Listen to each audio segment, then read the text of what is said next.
usually that, you know, I already know that there's probably no one in this room that has, you know, a couple of extra hours in the afternoon where you need something to do. Most of you work, you know, 9, 10-hour days, and you can't keep up with it all. So here I am about to start talking about some strategic things that we would like to do, and the real issue is when are you going to have time to do this? Your plate's already full. So, but here's the question. If you're not doing best practices in procurement, if you're not the one doing it, who in your organization is going to do this stuff? Who's going to do these best practices if you don't? And the answer is no one. They just won't be done. And I know you would agree, most of the things we're talking about are important to do. They are best practices. So one of the first things that I have to do when I work with companies, especially in re-engineering a procurement department or a contracts department, I've got to help you get more time, or none of these things are ever going to see the light of day.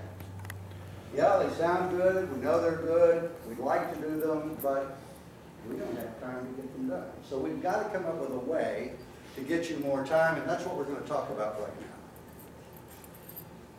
now. I borrowed another quote from a very, very famous economist, Peter Drucker. He says the following: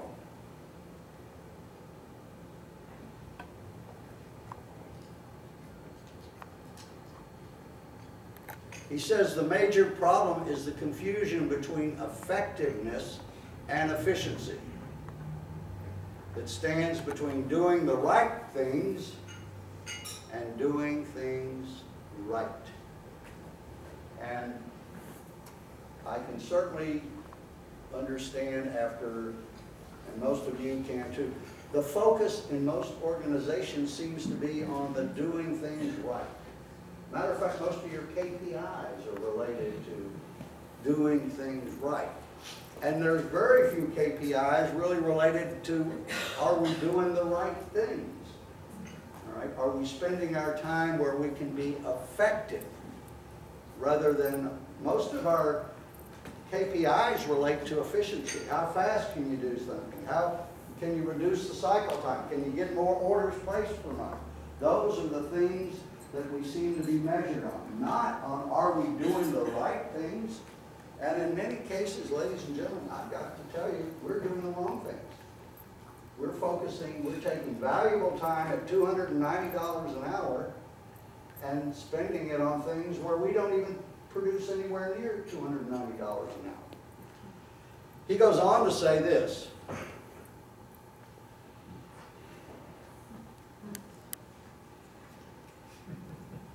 yeah, I wish I'd been smart enough to say something so simple and yet so profound.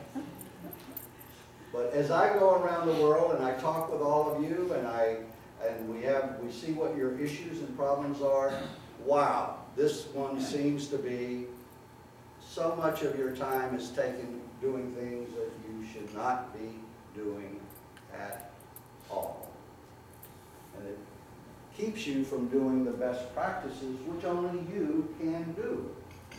So we've got a major issue here that we can resolve by some very relatively simple techniques that I'm going to show you.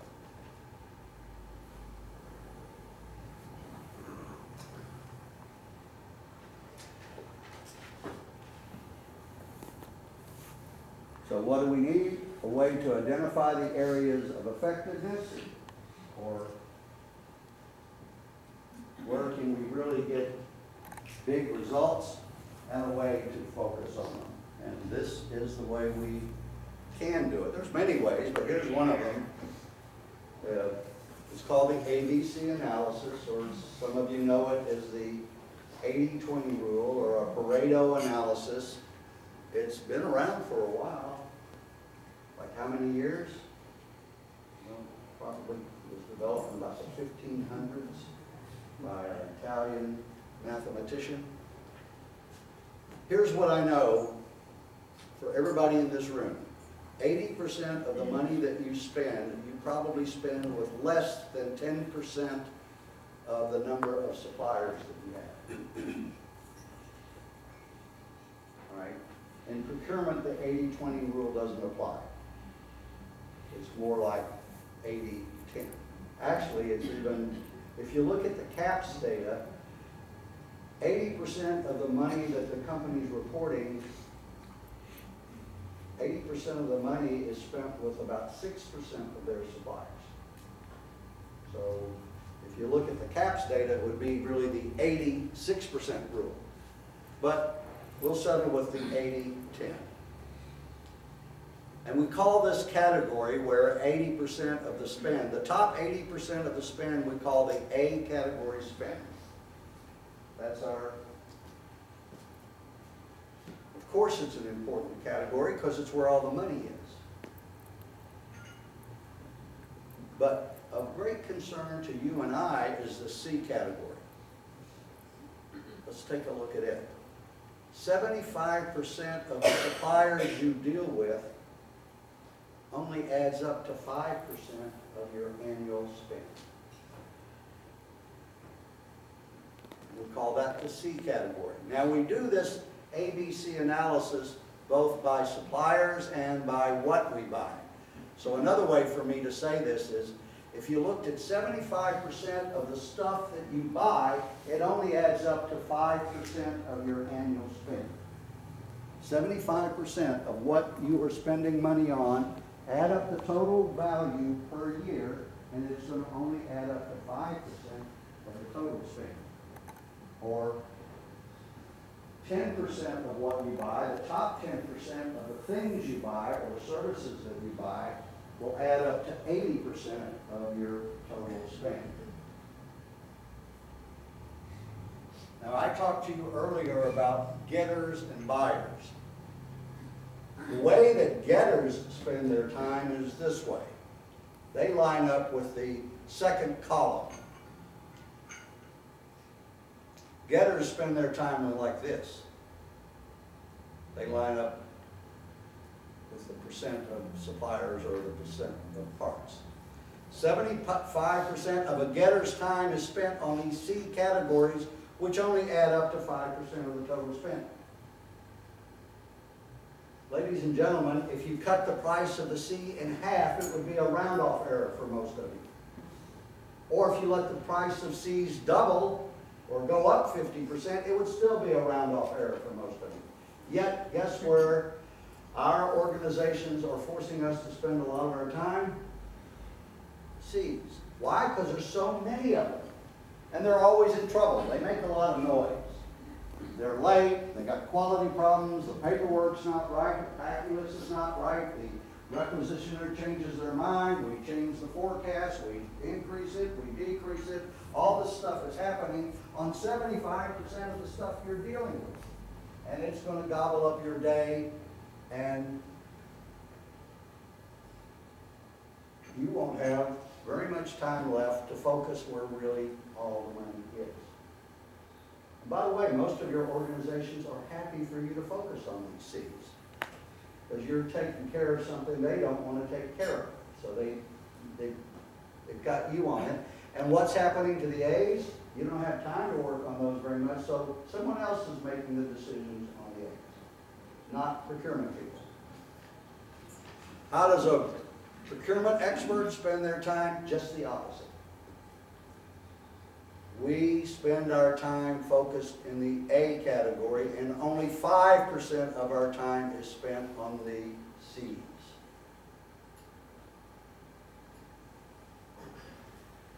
So what we try to do is, of course, the focus there is on cost reduction. But on the C's, we also have to focus, but there we're going to focus on process improvement. Change the process, change the procedures, change how we do things so that you have time, more time to spend on the A's. And for a lot of procurement departments, I get pushback from the procurement department themselves because they say, no, we must control these. And I say, why? And the problem is, normally I'd say, well, yeah, you need to control them, but not at the expense of not being able to do best practices on the eggs. So, you know, if you try to get too much control, what happens? What happens if you try to get too much control? You control nothing. You're so busy processing paperwork, you really don't control much of anything. So, the mantra for procurement, if you really want to get strategic and you want to really go to world class, the mantra for people in the supply management function and profession has to be this: get rid of your C's. You have to get rid of your C's. Now, I don't mean that literally, because they still have to come into the facility, but the way you go about acquiring them needs to change. And it needs to change so that you get them off your desk. So that we let end users get them, that we set up processes that make it easy for end users to get them. Somebody had mentioned earlier, we had just one of the first things that many of you, a lot of you are doing this, is the procurement card. What was the idea behind the procurement card? Get rid of the C's. Generally, procurement card systems are restricted to a certain dollar level, you know, maybe $2,000 or $3,000, and are for non-repetitive procurements. If it's repetitive, procurement usually says, we'll set up a long-term agreement, we'll give you an order launching method. Hopefully it's through the internet in today's world.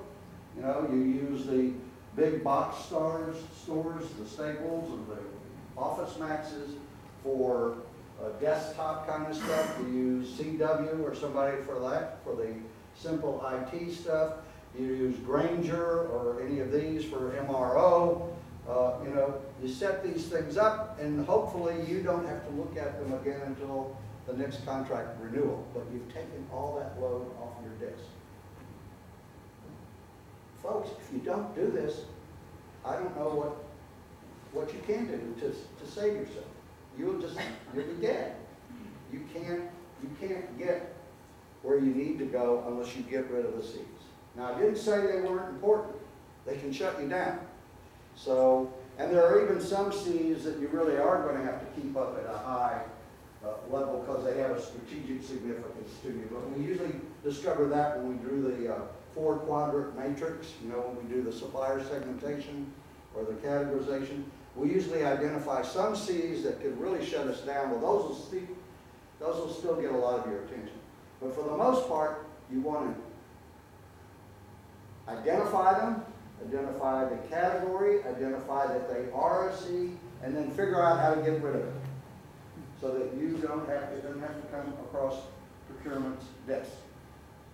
So that you're not taking any time with it. Because to make the kinds of impact that you are capable of making, you've got to really be able to focus on those areas where all of the money is. So how do you do an ABC analysis? Is there any questions on this? There's probably nothing more important that I will tell you today than this. And if you don't do it, like I said, okay, you won't do it, but you're going to be dead. You just can't get unburied. They will just keep you that way. And you know, it's interesting, if you think your management knows about how to get rid of these C's, they don't. This is one of those things I have gotten rid of the C's every place I've ever been a manager, because otherwise I couldn't accomplish what I needed to accomplish. My buyers couldn't.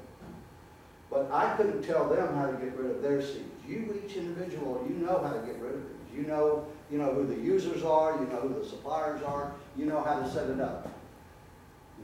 But gosh, I've got places in the world that go out and get 3 competitive bids for a $100 item.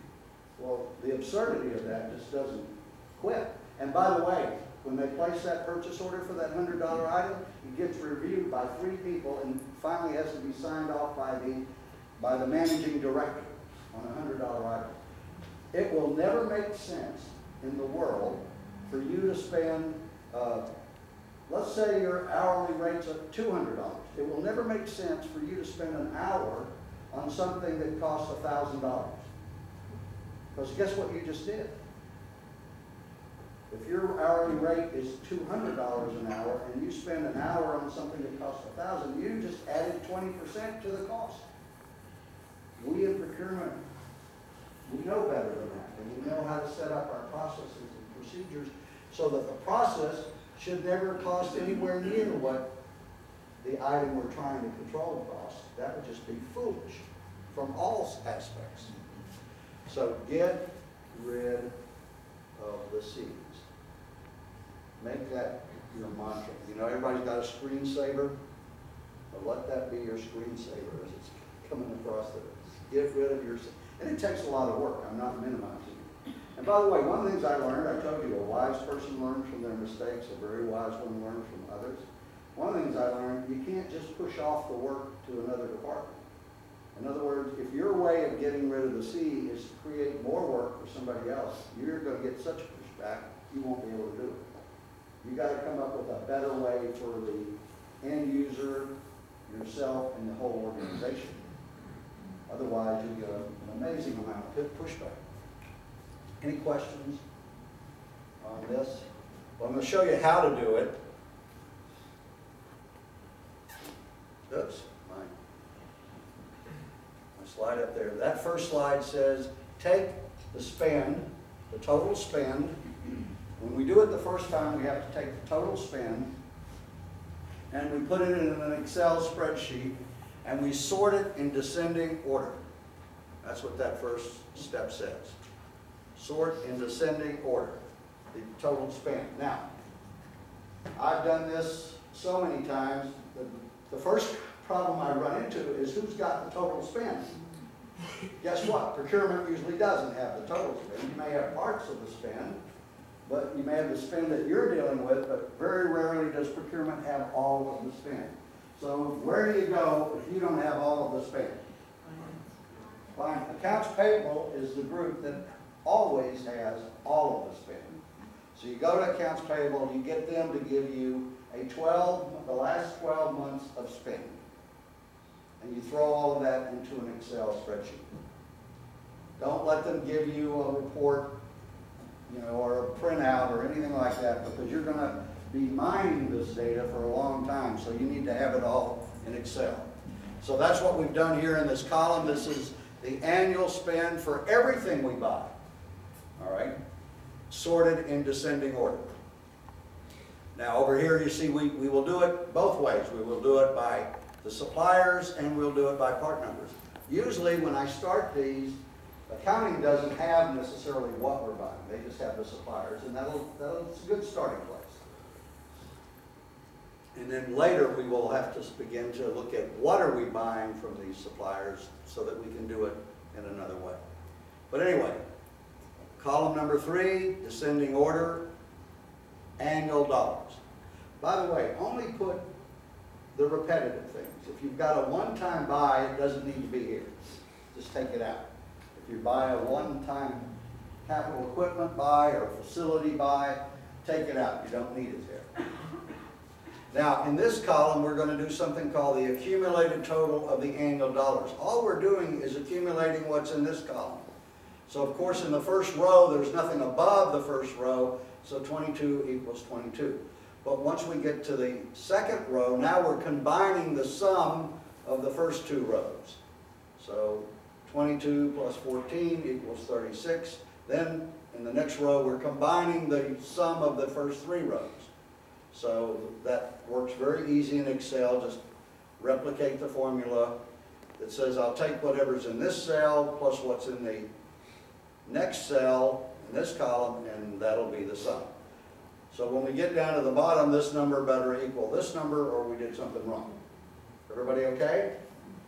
All right. Very simple to do in an Excel spreadsheet. Now in this column, the next to the last column, we are doing the accumulated total percent of the total annual dollars. So we took 22 and divided it by the total annual dollars to get So now we know that the very first item or the very first supplier is already 38% of the total spend. Then we divide 36 by 56.9. So now we see that in the first two items, we're already at 60% of the total spend. When I get to 80%, I draw a line. Everything above that line, they are A's. When I get to 95%, I draw another line. Everything between those two lines are what? B's. And everything below that line is a C. That's how simple it is to do an ABC analysis. Now we do this over and over and over again. You constantly are doing this ABC analysis. Because if you pick, you know, if you pick an if you pick something like, I'm just going to pick something out. You pick bearings. You see that bearing purchases are one of your A category spends. But as soon as you identify that category, you will do an ABC of bearings to see which are your A bearings, your B's, and your C's, and then you will be trying again to get rid of your C's. In other words, if you're looking at a group of suppliers, you say, well, here are all the suppliers I use for consulting. You know, I've got IT consulting as a category. Well, you'll take that IT consulting category and do an ABC of it. And you'll see who are my A suppliers and who are my C's, and can I get rid of as many of these C's as possible. So I had this is a couple of years ago, I was over in the Middle East, and one of the attendees said, Robbie, my boss attended your course last year, and he came back, and he was so excited about this ABC thing that he immediately did an ABC analysis. And do you know how he got rid of the C's? I said, no. He said, he gave them all to me. He said, so I'm not a C buyer. And I said, yes. And I said, well, what did you do then? He says, I don't know. I said, yes, you do. What would you tell him to do? Do an ABC of the C's, exactly. And again, focus on the A's for continuous improvement and savings, and focus on the C's to get rid of them. You know, in any way, and there's hundreds of ways to get rid of them. You're only limited by your creativity and how to get rid of C's, but there are just many, many ways to get rid of the C's. Any questions? Yes? Just a comment, you know, naturally, your better performing suppliers, if you're doing it by supplier, will fall into the A category, because that's where the spend is. People are spending the money there for a reason. And what we've noticed is, looking at different categories and subcategories, that the C's are typically, could be one-off, could be just a couple of people using them in the company or whatever. One of our strategies is to consolidate and take those C's and what we're buying from those C's and push it up the chain. Absolutely. My advice is try to get this model, this philosophy ingrained into the entire organization so that everybody is working at doing the same thing.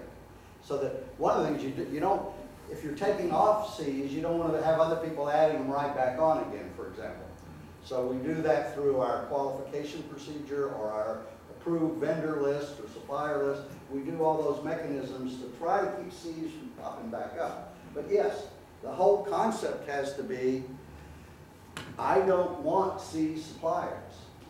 Now there is a problem that occurs for many of you. I'm going to walk in front of the projector, but that's, there is an issue that many of you have to deal with. That ABC I just showed you, guess what? Suppliers are doing the same thing. Your suppliers do the same ABC, but theirs do what?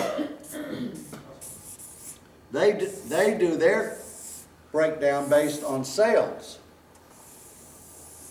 And cost of sales. Well, in this case, they don't look, they're not actually putting the cost of sales down, but it's still related exactly to what you just said. They say that sales, they say 80% of their sales will come from number of customers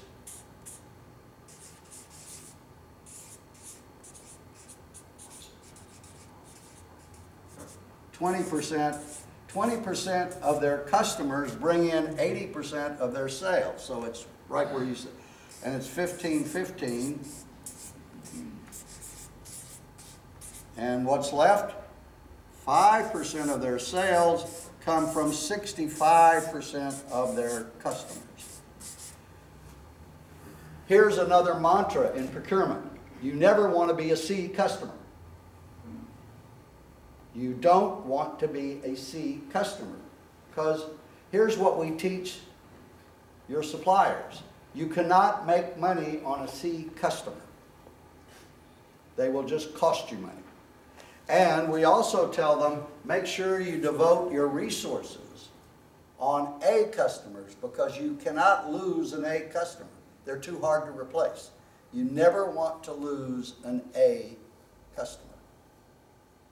Never lose an A customer is what we tell your suppliers. So put all of your resources to make sure you're taking care of your A customers. We don't care about the C's. Matter of fact, we tell them to do what with their C's? Get rid of them, because you cannot make money on a C customer. So get rid of your C's. Now here's where some of you have a major problem. It's your A spend, and it's there, and you're their C customer. And I imagine everybody in this room has a few of those. If not, maybe sometimes you have many of those. That's where the problem occurs. It's your A category spend, and you're a C customer. Well, that is a nightmare. And if you can do anything to fix it, you know, we said we need to be sitting down with our executive management, discussing strategic issues for the future. That needs to be on that list. Where are we a C customer and they're our A supplier? Because when this shortage comes, which I am confident is going to come, you're going to be out of luck. I already know you will not be able to get your material at that point. So you've got to already be developing strategies to deal with that issue. Now, the whole world's in an economic slump right now, so I don't know when it'll be. Could be 5 years from now, I don't know. If we don't get the European situation fixed, we could be right back in another recession soon. I don't know. But we do know that that potential is there. So what we generally do with these, if we're a C customer, we do exactly as you said. We start to try to get, you know, try to maybe redesign, try to move that, try to combine it with something else. I've done that, a lot of you have, where you take a component and instead of buying it in components, you either buy it as a bigger assembly, or I don't know about you, I used to buy kits just for this reason. You know, I didn't want, you've got 40 different fastener items going into one assembly, and we're buying 40 purchase orders, 40 receipts, 40 accounts payable, 40 inventory numbers being tracked. Let's just put it in one kit and let the distributor put it together in the kit, so we only have one item. Increases the value of the item, and you know, could change the dynamics of the ABC relationship. Any questions? Other questions? Can you do? Yes. We had, in my youth, I was in a plant that made reinforced gum tape. And two things. One, when paper, we had a top sheet, fiberglassing on, and a laminate, and a bottom sheet, and they were all brought together, and the fiberglass was woven into the big jumbo roll before it was slit. And the purchase order, I never understood it. This was back when I had a full head of hair. No, that could have never I been. wasn't too bright, and they put down as the price as had. And I never understood what as had meant. And then the other thing was, when they shipped it out, the plant was in Brooklyn, New York, right on the East River. And the assistant traffic manager said, they like to use all the different trucking companies to make everyone happy. And there again, I never understood why you wanted to make everybody happy and not be an important customer to just a couple. Well, your question was appropriate. You want to be the important one. You want to be, and that takes sometimes strategies, that takes planning, that takes, you're going to have to, in some of your cases, you're going to have to move from where you are, the suppliers you've been using maybe for years, and, because here's one of my worries, when the shortages start to come, your small suppliers are out of luck, they're out of business, and there's no way not to have that happen. That's what's happened every time in the past, where we've had big inflation, big inflationary period. There were times in the United States when I was a buyer, we were seeing 18% per year in escalation. And that was knocking people out all over the place because then people were being put on allocation and the small people couldn't get anything. So these are strategies you need to be looking at even now when we don't have the problem. Being strategic means that we are proactive, and in some cases we're now trying to even be pre-active. In other words, let's go take an action before the problem ever gets to us. Any other questions on this? Can you do this? Yes, it's not hard to do. You just have to get the data. Sometimes getting the data is the biggest challenge. Once you get the data, it's not difficult at all. So here's an example of what this begins to look like. You can see in this particular company, the vendor names are just numbers for confidentiality, but you can see when we got to the 80%, that's when the ABC classification changed. And when we got to the 95%, we see that it changed again. And if you look at a pivot table that was created from this database, you can see that the A category spend 25 million, only 160 suppliers. Look at the C's. Over 1,000 suppliers, and we're only spending $1.7 million. This was not even anything close to a purchasing department. It was 100% a getting department. And partly because of this situation. Over 1,000 suppliers, and you're only spending $1.7 million in spend. By the way, this company, one of the biggest problems, they have way too many suppliers. But guess what? We find that true of most companies in the world. You've got way too many suppliers. And that just makes your job that much more difficult. We say that a good best practice is to reduce the number of suppliers you have by 25% per year. 25% per year is the best practice, reducing that quantity. Now, that doesn't mean, somebody mentioned this earlier, that doesn't mean that in some categories you need to have more suppliers. So that's not, in other words, every category of spend should be analyzed to see, do we need more or do we need less? So don't take this as a blanket statement that I apply to everything. No, you have to look at each. In some you have way too many suppliers, and others you probably need to try to develop a few more.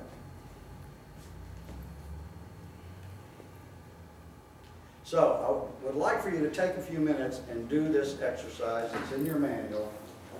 It's on the next page.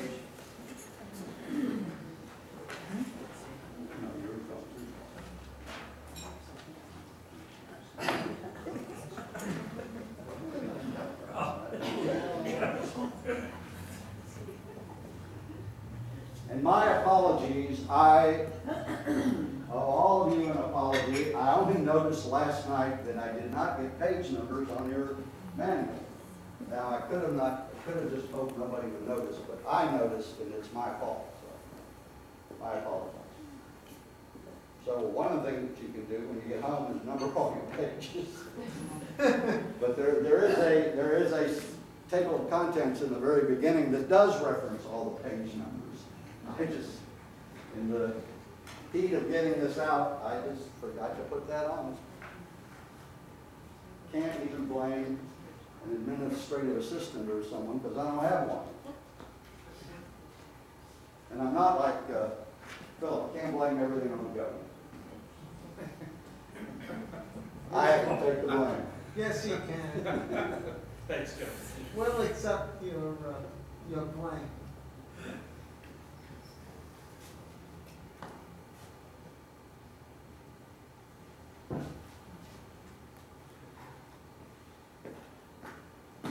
So just take a minute, I'm glad to help. But everything you need is right on that page. It tells you the percentages to use and gives you the amounts. You'll do it twice, do it once for the supplier ABC, and then you'll do another ABC for the things being bought. So just use those ratios. Plug in the numbers. See, someone.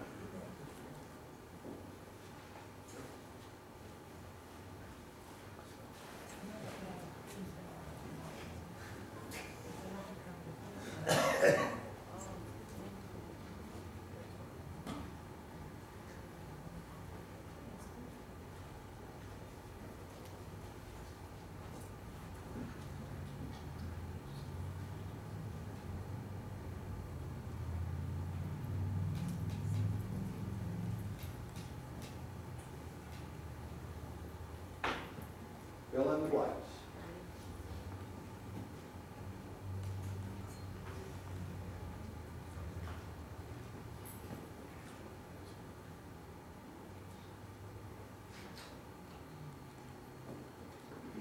You don't have a calculator? Do it along.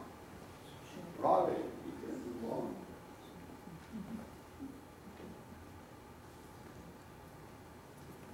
Well, you can do multiply 8 times 12.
In other words, as soon as somebody tells you what their spend is, like in this case, it's 120 million, what is 80% of that?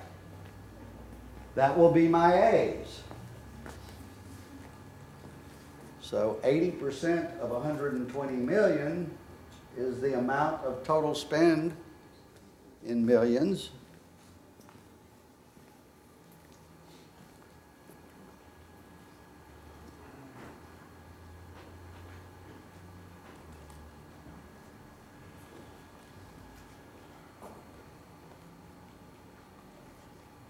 As soon as somebody tells you how many suppliers they have, you know that 10% of those would be A's. So in this case, we have 400 suppliers. 10% of that would be 40. So from there on, you can do both of those tables.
Everybody okay? Need some help? Well, you can look at the person next to you and think they know what they're doing.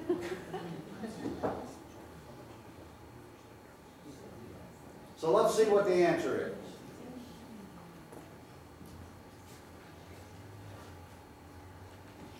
Well, we use, by the way, let me point out something to you.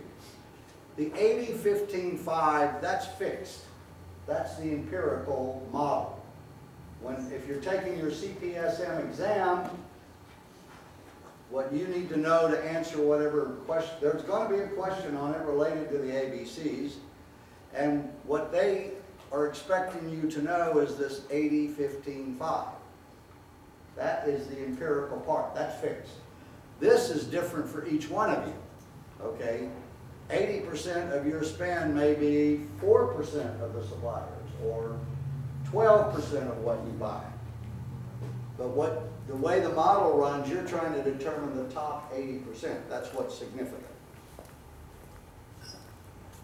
So, the ABC for the suppliers, we have $120 million, 80% of that, 96. We have 400 suppliers, 10% of that is 40. And we can complete the rest of the ABC by using these percentages to classify the suppliers and the spend in millions. Now when we go to the ABC for the items, the spend's the same. We haven't changed the spending amount. So now the question is, but we have 6,000 unique items. So 10% of those 6,000 unique items is 600 are in the A category. And you can see the balance, what would happen down here. So we have $6 million, but we're spending that on 4,500 items. Everybody okay with this now? You'll get very accustomed to using it as your thinking begins to just go that way. Whenever, you know, one of the things that used to happen in my groups, that comment was always going around, that's a C, let's just get rid of it. Don't spend any time, let's just get rid of it somehow. By the way, you know one of the ways that we got rid of C's? You'll be surprised. One of my ways of always getting rid of C's is to buy a year's worth. No, we are not going to buy 2 months' worth, we're not going to buy 3 months, we're going to buy a year's worth.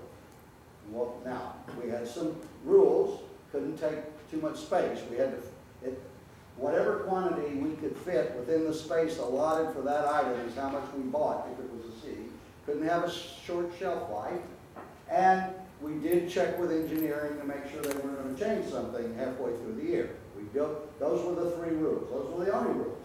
We said procurement has the authority to change the quantity to an annual quantity if it meets those 3 criteria.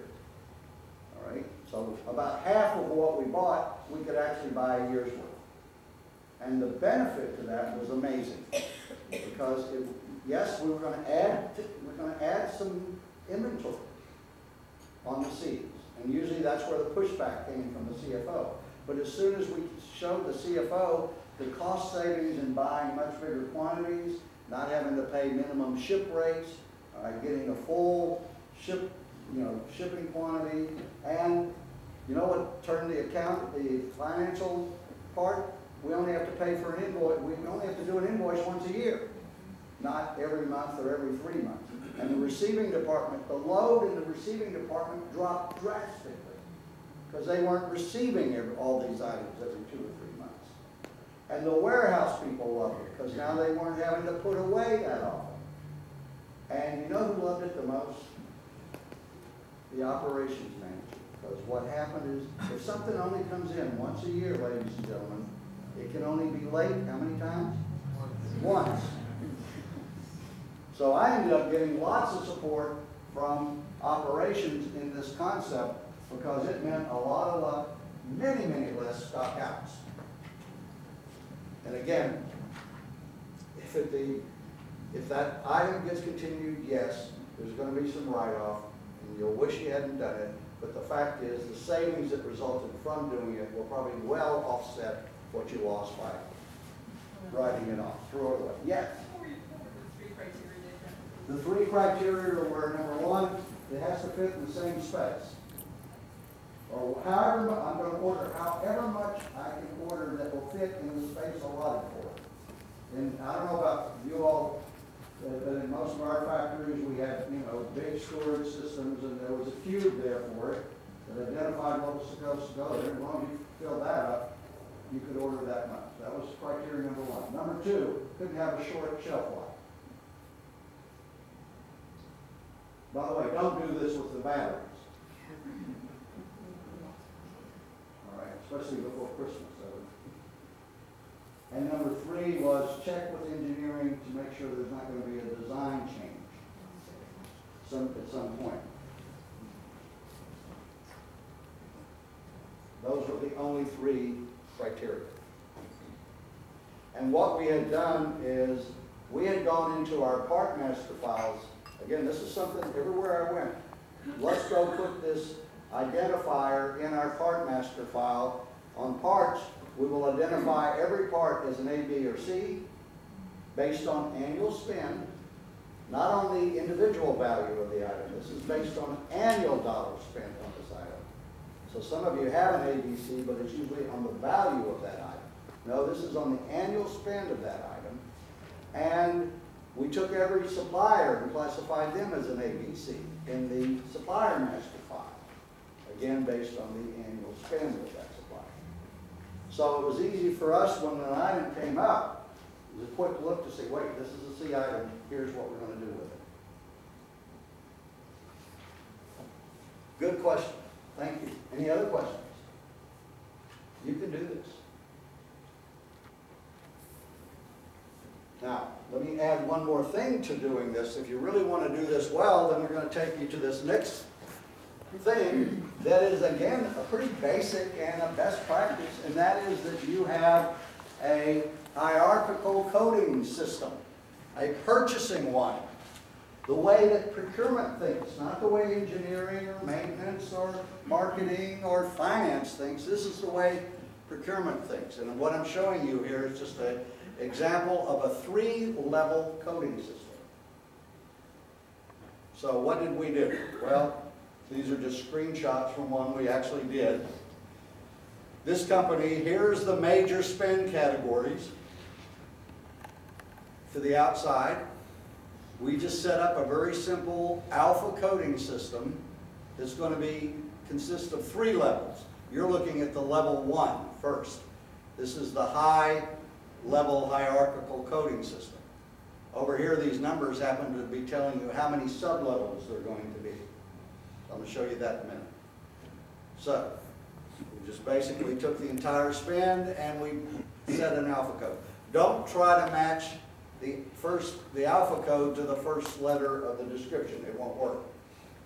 It'll work for about 5 minutes, and then you'll be crazy trying to find it. So don't even try to go there. It's just by accident that some of these things lined up. But notice we took the entire spend. Ladies and gentlemen, you want to know the entire spend of the organization. Because there's a lot of things procurement's not involved in where there are significant spends that your skills and talents are desperately needed. A lot of times it's just the human resources director or the marketing director. They're off making commitments, spending money, signing contracts, and they don't have the skill sets to be doing that. You could add a break. So we want to see what all that is. So now you're looking at it at the level 1. I'm going to take you to level 2. Whoops. There's my, okay, you can see the little bit of the C there. I need to bring this in just a little bit.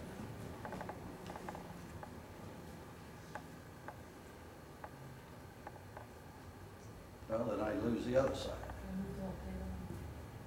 I'll bring it way down. I'll spread this back out and move on. Okay, so you see the C, there's my level 1 code, communications. Now we broke that up into about 7 sub-levels. So we have a level 2 code. So if I want to know how much this organization is spending related to telephone, I sort the entire database for CG. The entire database will be sorted for CG. And I can see the annual spend. There is the annual spend related to telephone. Or I can sort at 2 levels for any of probably about 300 different categories. Now, what if I even want to take it one more? So here I've taken the communications, there's the 7 level 2s, but I've even taken this to a level 3. So if I want to know how much money is spent related to, let's say, repair and service of telephones, I sort the whole database for C, G, F, and I have my total annual dollar spend, and I can decide which, should I be paying any attention to this at all? Is it a C or is it a, what is the spend category? And who should I assign it to and where should it be in my structure? What you're looking at right now is a pivot table that was run on a spend. You can see we ran this one at the level 1 code. So we have here about, I don't know, 12 or 13 level 1 spend categories. You can see there's my A, B, C spends. Here you can see this company they had 24,000 different items that they bought, spending $90 million a year on 24,000 different items. If you look at their ABC analysis, you can see 80% of that spend was on 9.3% of the items. Look at their C's. 5% of the spend was on 65% of what they bought. You can see that represented in the C column. So 16,000 out of the 24,000 were C category items. The total spend was only 4.5 million out of the 90 million. Now, this was a typical classic getting department. Had 8 buyers, they were absolutely inundated. Because the CFO, they were having cash flow problems. The CFO said, you may never buy more than a month's worth of anything. Well, can you just imagine what that would do? You're talking like 24,000 orders a month. Well, 8 buyers can't really handle that. They weren't very automated either. So, it was a nightmare. So what would be the first thing you would tell them to do? You're the consultant. You've got to fix this operation. What would be the first thing you would tell them to go do? All right, which one? Which one? Which commodity? YM. Yeah.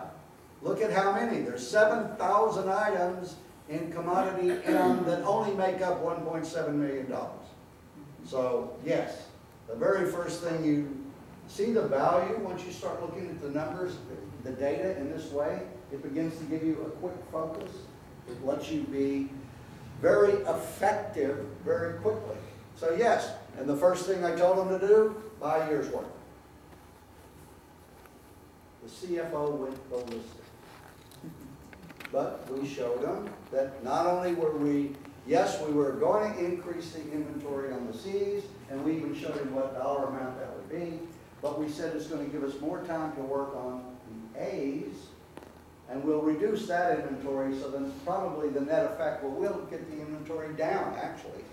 Now, we went, so commodity M was first, then we went to the commodity C. We went to the big numbers to get rid of them.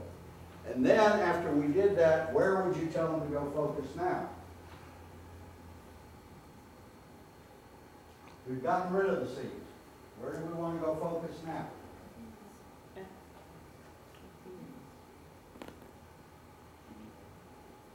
Now I want to go focus where? In my A's, because I want to start saving some money. I want to make a big impact very quickly.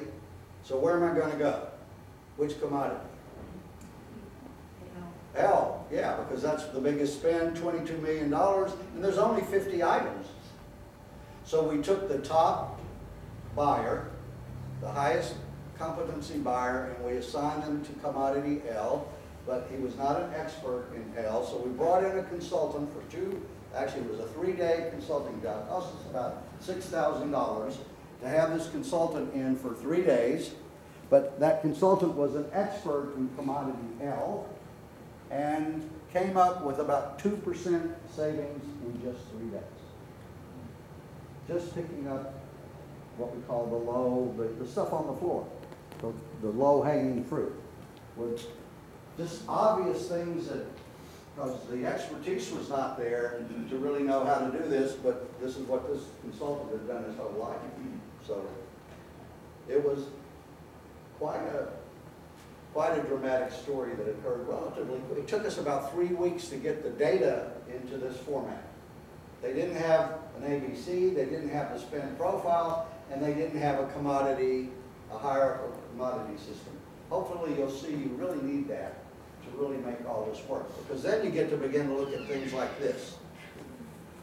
Notice what happened. This is just another example of a first level pivot table of a spend profile. So we're doing the spend profile. Where I drew this line, everything below that was C. So again, basically what we said is, hey, procurement, you got to focus up here. Down here, get rid of it. And guess what? Look at one of the items, facilities and grounds. I took over a procurement department. It didn't look exactly like that, but it was relatively close. After about 4 or 5 months, I realized we bought, we were the purchasing department, so all the facilities stuff had to come through us too. There had to be a purchase order for everything. And of course, my buyers, guess who they were constantly fighting with? It's the facilities and the maintenance people. Because they all are very strong-willed, they know exactly what they want, they know how they want it, they know the right suppliers, they're all buddies with them, And I was watching this going on, and I said, Robbie, use your analysis. Like I said, this wasn't the exact same one, but basically it looked not that dissimilar to this. And of course, what did I say? I went to the facilities manager and I said, you know what? We're constantly in battles with each other. I'll tell you what I'm going to do. I'm going to turn all procurement over. I'm going to authorize you to make procurements related to facilities. I'm going to give you that authorization. I'll put it in writing, because I was the only one in the organization authorized to commit to the outside. So I said, I'm going to delegate that authority to you. I said, and then we're going to conduct a 2-hour training program for your people. Everybody that's dealing with a supplier, we're going to give you a 2-hour training program. And I said, we'll do that as often as you want us to. But once we've done that, you're on your own. We'll give you a purchase order forms. You do what? I said, but you take care of it. We're out. You know what? It was almost like this big weight was lifted off the procurement department's shoulders. Did it cost us some money? Yes, I imagine it did, because they're not as diligent and as skilled as we were. But guess what our folks were able to do then? What do we want them to do? Focus on where the big money is. The money was not there to justify all the aggravation and time that we were spending on it. So it's back to your TCO kind of concept, total cost of ownership. So everything below that line, you should get rid of. You're saying that they actually entered POs? Because Yes. that's segregation of duties in our company. I know. Well, again, when you start changing the procedures and processes, you create procedures and processes specifically directed at certain spend categories. It's like, I don't know if your company uses procurement cards. Well, you had to change some rules there to get that to happen. There had to be a change in the rules. Because now you don't have buyers making those commitments. You have end users, who's the actual one who says there's a need, is also the one who's actually making the commitment, and who's also the one at the end of the month that says, I received it. So there's a lot of things that can happen in our companies if we just want them to. And a lot of them that we're doing would not be justified for us doing it if we really sat down and put the cost of doing it. What is the cost of a procedure or a process? If we start looking at that, and that's what you're there for. You're there to make these kinds of judgments. Do I need to control something where the cost of the control is more than what I'm trying to control? Those are your judgments. You have to.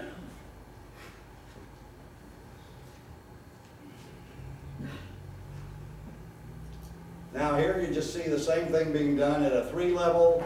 You can see that at a certain point where after the yellow line, just get rid of it. Let's just figure out how to come up with an automated, mechanized way that people can get the job done. and not have to come to procurement to do it. Or set up long-term agreements and set the release system up so that it doesn't have to come through procurement. Any questions? Yes, you will have to change some procedures and some processes. You're going to have to change some basic thinking. Right? But if you want to become strategic, these are the kind of things you're going to have to do. Otherwise, the seas will keep you buried. They will just keep you down in that hole. Does the level of the hierarchy have anything to do with helping or hindering your analysis? Because we're going to be moving from a 4-level hierarchy for procurement to a 1 level. What do we give up by not being able to go down 3 or 4 levels? You give up the data mining that lets you sort of focus in on areas of opportunity. So now there's this really big level, and certainly there are sub-levels to it, but you don't really get to see them without a lot of work. If you set it up automatically to break it, I just gave you a 3-level example. There's a lot of companies that do 4-level. All right. I found that even some of the most sophisticated companies I've dealt with can do it in 4 levels. So, and never need to go beyond that. But don't.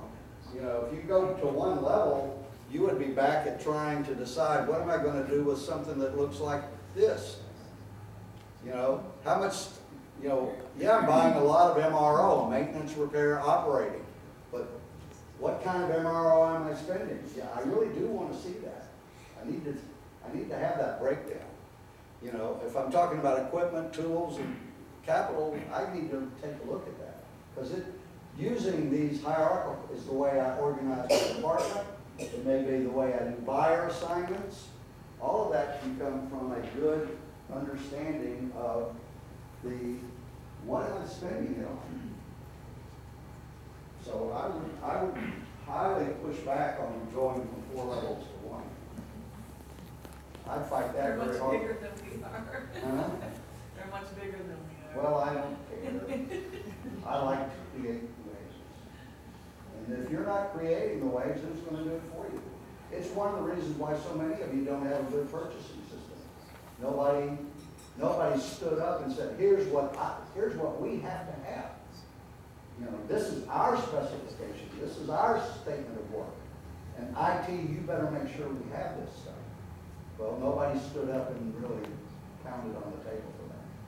So don't go backwards in terms of having your analytical abilities. That would be just the absolutely wrong direction to go. And if nothing else works, use me as the head. You know, say Robbie says that'd be crazy. That would be going in from best practice to worst practice in one fell swoop. By the way, it'll get me frustrated. I don't want to hear the details.